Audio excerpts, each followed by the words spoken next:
Eu, e tô aqui pra contar um pouquinho mais sobre a série do Heitor, segundo episódio, contando um pouquinho sobre ele, tá bom? Se você gostar desse vídeo, curte, compartilha, comenta.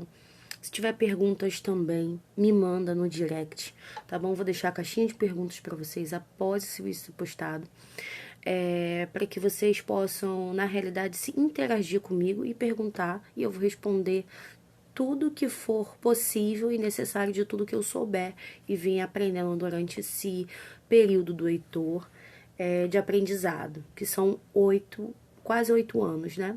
Que a gente tá na luta, tá bom? Então, espero vocês e vamos começar esse episódio maravilhoso, cheinho de informações, cheinho de conhecimentos e que a gente possa compartilhar com outras pessoas que não sabem e não conhecem. Hoje eu vou contar pra vocês como foi a chegada do Heitor ao geneticista. Tá? O Heitor já tinha plano de saúde. Infelizmente, a gente não conseguiu esse acesso ao SUS de primeira. A gente teve muita dificuldade com muita coisa, né, no SUS. Então, a gente teve que optar pelo plano de saúde. Chegando lá, informei pro pediatra tudo o que estava acontecendo. E tudo que já vinha acontecendo.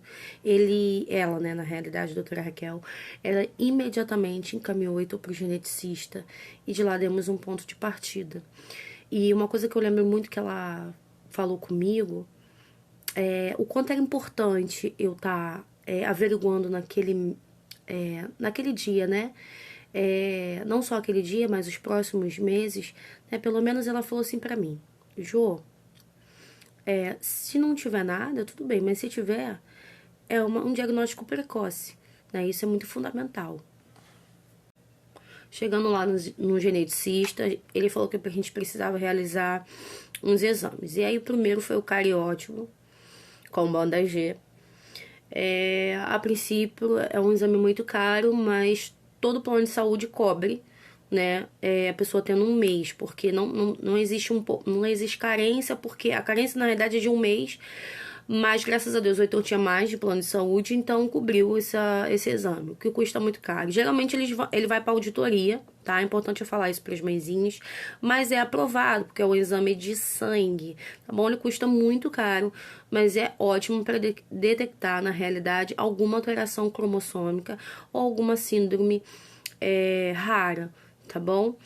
E aí ele fez esse exame, mais ou menos no primeiro mês demorou uns 3 ou 4 meses para ficar pronto, não lembro, não me recordo muito bem.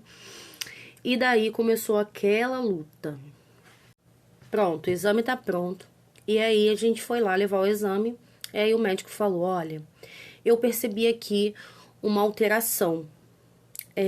Vamos fazer o seguinte: vamos pedir um exame mais específico para a gente localizar qual é o cromossomo que teve uma alteração, né? Teve uma mutação aí errada.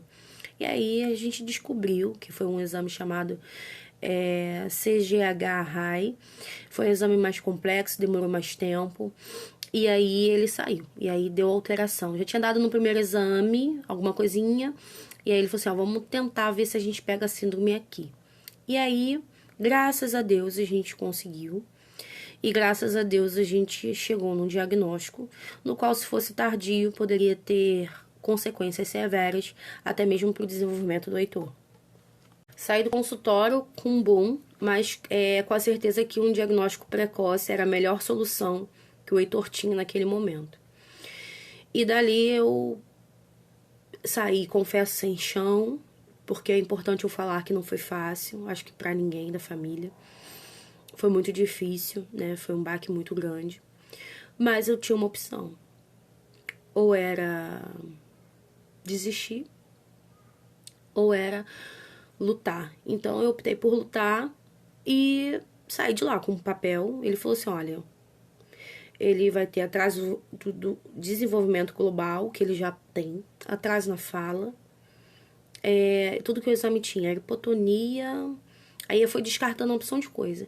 Hoje ele só tem hipotonia, estrabismo, atraso de desenvolvimento global, deficiência intelectual, né? Um atraso um pouquinho no intelecto dele. Atraso neuropsicomotor, Não só isso, mas dentre outras coisas que a gente estava com uma lista imensa. Hoje eu posso falar que o Heitor tem isso, né? Uma hipotonia. Ele tem o atraso neuropsicomotor, atraso de movimento global. Ele tem alterações comportamentais, tá? Mas eu posso dizer para vocês que eu saí com um diagnóstico pesado. Porque qual é a síndrome dele? Síndrome da duplicação 3Q13, 2Q24. Estudando, indo para a faculdade, descobri que eram duas síndromes em uma, né? Porque ele possuía um pouco da 3Q13 e um pouco da 2Q24. Mas o importante é falar para vocês que isso foi muito fundamental. Saber antes, saber por onde começar. Pegar assim, um médico bom que falou assim, olha, se você lutar, você vai conseguir pelo menos uma qualidade de vida para ele, né? Porque é o que eu queria naquele momento, porque a gente estava, na realidade, assustado com esse diagnóstico e a gente não imaginava que poderia acontecer com ele.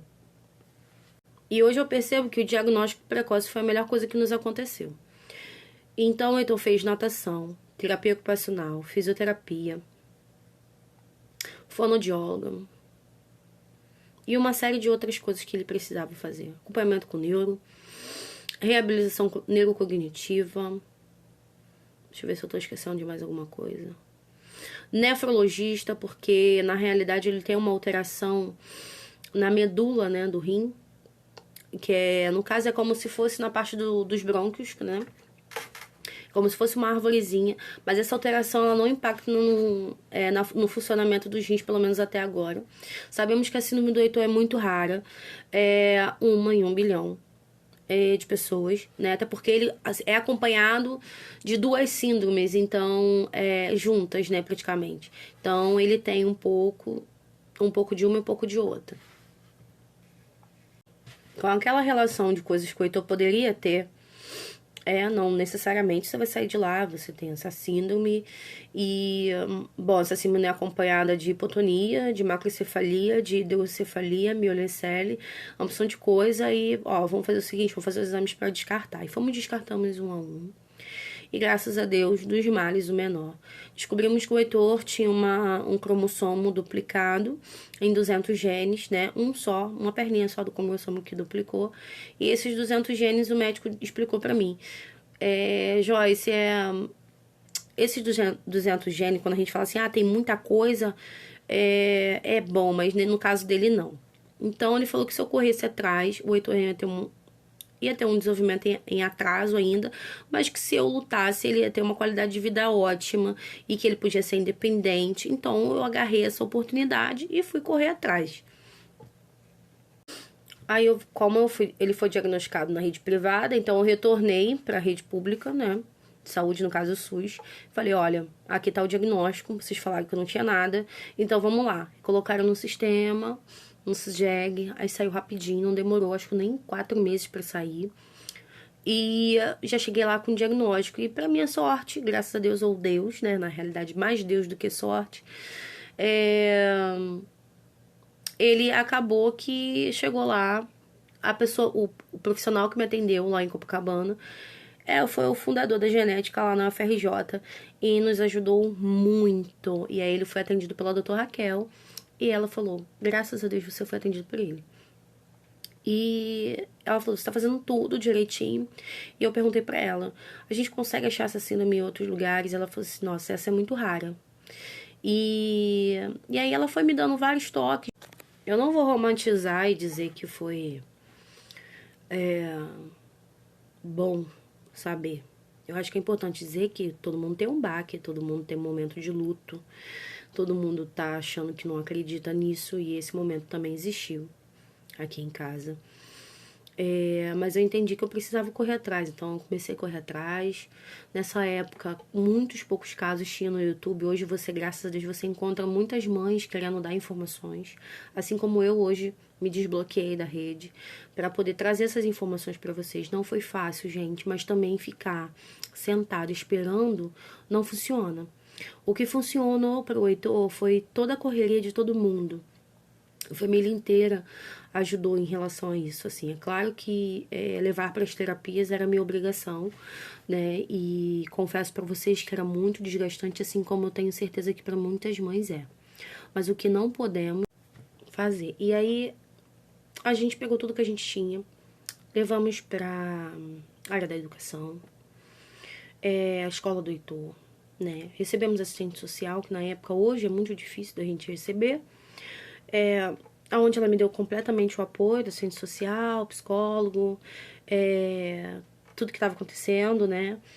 Foi muito difícil, isso teve apoio sim escolar nessa época, tá? 7 anos atrás, hoje a gente tá com um gargalo muito grande, onde a gente não consegue dar atendimento e nem fazer o básico, né? Então, nessa época, pra vocês terem uma noção, na escola do Heitor, tinha um cadeirante, tinha um que tinha descoberto uma síndrome rara e o Heitor também. Então, eram 3 por uma 400 crianças na EDI. Né? Então, para você ter uma noção, hoje a gente tem um público muito maior, né, do autismo dentro das unidades escolares. E como vocês já sabem, para não ficar uma coisa muito extensa, para que todos possam acessar esse vídeo, para que todos possam ter paciência, né, porque é uma série extensa. Eu vou deixar a caixinha de perguntas nos meus stories.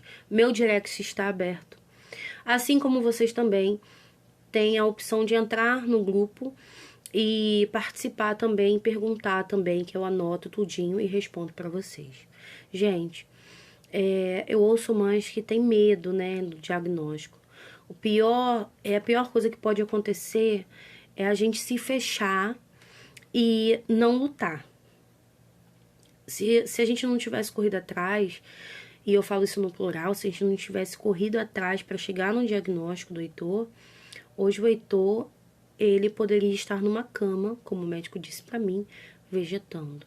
Tá? Eu escutei as mais barbaridades e aí na próxima série eu falo isso pra vocês. Curte, comenta, compartilha. Como vocês já sabem, essa série do Heitor, ela foi criada a pedido de várias amigas minhas que também têm o filho autista, para que vocês pudessem conhecer um pouco sobre a síndrome rara, o que ela vem acompanhada, quantos diagnósticos tem dentro, e essa série do Heitor é informativa. Então, ou seja, quanto mais você compartilhar, quanto mais você curtir, quanto mais pessoas souberem sobre isso, é importante. Porque assim, hoje pode estar nascendo alguém ou alguma criança com algum tipo de patologia oculta e que essa mãe precisa de apoio. Hoje a gente tem um YouTube, hoje a gente tem outros canais aqui que nos ajudam a ter informação, mas na minha época eu não tive isso e por isso eu trago essa informação para que fique registrada e gravada para as mães, para que elas tenham a noção e a consciência e a informação de que podem tudo sim.